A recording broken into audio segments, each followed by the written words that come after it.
Big ബോസിൽ ഇപ്പം നമ്മൾ കണ്ടുകൊണ്ടിരിക്കുന്നത് ഇക്കാക്ക ആൻഡ് പെങ്ങളൂട്ടീസ് ഫാമിലി വ്ളോഗാണ്. ഇതിൻ്റെ അകത്ത് ഇനിയിപ്പോൾ ഡെയിലി വ്ളോഗ്സ് വരുമെന്ന് പ്രതീക്ഷിക്കാം. ഇന്നലത്തെ എപ്പിസോഡ് കണ്ടപ്പോൾ ഇതാണ് തോന്നിയത്.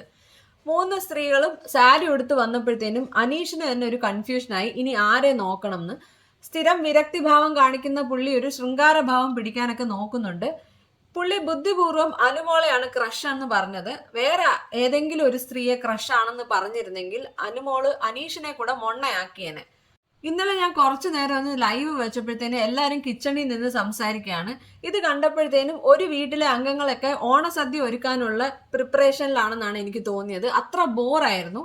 ഏതായാലും മണി ബ്ലാസ്റ്റ് ടാസ്ക് ബിഗ് ബോസ് കൊടുത്തൊരു ട്വിസ്റ്റാണ്. ആദിലേക്ക് പണപ്പെട്ടിയോടുള്ള ഒരു സ്വപ്നം ബിഗ് ബോസ് ഇവിടെ തകർത്തു കൊടുത്തിട്ടുണ്ട്. ഏതായാലും ആദിലയുടെ മുഖം കാണാൻ നല്ല രസമുണ്ടായിരുന്നു. എനിക്ക് നല്ലൊരു ഗിൽറ്റി പ്ലഷർ കിട്ടി ആദിലയുടെ മുഖം കണ്ടപ്പം. ഇത് അനൗൺസ് ചെയ്യുന്ന സമയത്ത് ബിഗ് ബോസ് വേറൊരു ട്വിസ്റ്റും കൂടെ കൊടുത്തത് ഈ വിന്നറായിട്ടുള്ള ആളുടെ പ്രൈസ് മണിന്ന് ഇത് കുറയ്ക്കും എന്നുള്ളതാണ്. ഇത് ഏതായാലും കുറച്ചു പേരെങ്കിലും ബുദ്ധിമുട്ടിലാഴ്ത്തിയിട്ടുണ്ട്. നെവിൻ എന്തായാലും ഈ ടാസ്കിൽ പങ്കെടുക്കാൻ പറ്റില്ല. എന്നിട്ട് പോലും നെവിൻ അവിടെ കുറച്ച് ആക്റ്റീവായിട്ട് അതിൻ്റെ അകത്ത് ഇൻവോൾവ് ആവുന്നുണ്ട്. മറ്റുള്ളവർ നെവിനെ സ്റ്റോപ്പ് ചെയ്യാൻ ശ്രമിക്കുമ്പോഴും ബിഗ് ബോസ് നെവിനെ സ്റ്റോപ്പ് ചെയ്യുന്നില്ല.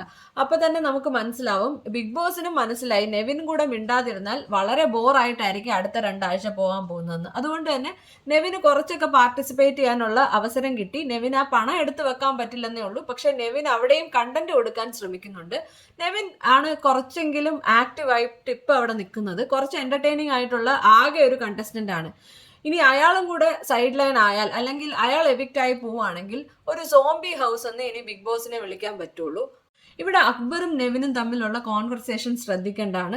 വളരെ ജെന്യുവൻ ആയിട്ടുള്ള ഒരു ഫ്രണ്ടാണ് അക്ബർ. അക്ബർ സംസാരിക്കുന്നതും മറ്റുള്ള സ്ത്രീകളും ഷാനവാസും സംസാരിക്കുന്നതിലും വ്യത്യാസം നമുക്ക് മനസ്സിലാവും. ഷാനവാസും ഈ 3 പെങ്ങളൂട്ടീസും എപ്പോഴും മറ്റുള്ളവരുടെ കുറ്റമാണ് പറയുന്നത്, പരദൂഷണമാണ് എപ്പോഴും പറയുന്നത്. ഗ്രൂപ്പിനെതിരെ കളിച്ചവർ ഗ്രൂപ്പിസത്തിൽ തന്നെ പെട്ടുപോയിരിക്കുകയാണ്. ഏതായാലും അക്ബർ നെവിനെ മോട്ടിവേറ്റ് ചെയ്യുന്നത് വളരെ ടച്ചിങ് ആയിട്ടാണ് തോന്നിയത്. അക്ബറിനെ പോലെ ഒരു ഫ്രണ്ട് ആർക്കാണെങ്കിലും ഒരു ഭാഗ്യമാണെന്ന് എനിക്ക് പറയാനുള്ളൂ.